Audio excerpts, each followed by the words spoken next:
নির্বাচনের সংখ্যাগরিষ্ঠতা পাওয়ার পর এখন আলোচনার কেন্দ্রবিন্দুতে কারা হচ্ছেন আগামীর মন্ত্রী। অভিজ্ঞদের দক্ষতা আর তরুণদের উদ্দীপনা নিয়ে নতুন মন্ত্রিসভার ছক সাজিয়েছে বিএনপি, যেখানে প্রাধান্য পাচ্ছে নির্বাচিত সদস্য এবং টেকনোক্র্যাট কোটার মিশেল।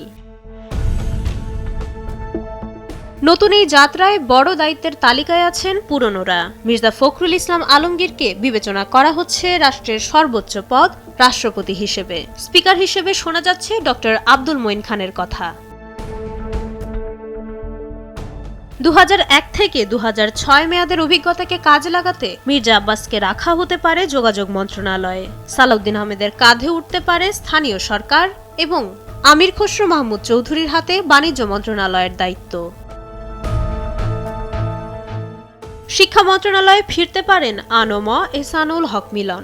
এছাড়া মন্ত্রিসভায় অন্তর্ভুক্তি নিয়ে আলোচনা চলছে গয়েশ্বর চন্দ্র রায় এবং ইকবাল হাসান মাহমুদ টুকুকে নিয়ে।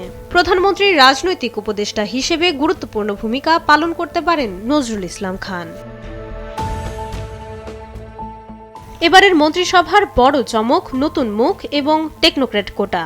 তথ্য ও সম্প্রচার মন্ত্রণালয়ে রুহুল কবির রিজভী এবং জনপ্রশাসনে ইসমাইল জবিউল্লাহর নাম আলোচনায় আছে। স্বরাষ্ট্র প্রতিমন্ত্রী হিসেবে দেখা যেতে পারে শহীদ উদ্দিন চৌধুরী অ্যানিকে।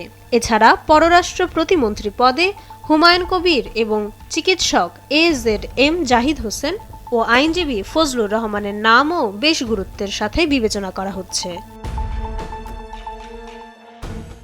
আন্দোলনের সময় দেওয়া জাতীয় সরকার গঠনের প্রতিশ্রুতির প্রতিফলন দেখা যেতে পারে এই মন্ত্রিসভায়। শরিকদের মধ্য থেকে ববি হাজ্জাজ, আন্দালিব রহমান পার্থ, নুরুল হক নূর, ডক্টর রেজা কিবরিয়া এবং মোস্তফা জামাল হায়দারের অন্তর্ভুক্তির সম্ভাবনা প্রবল।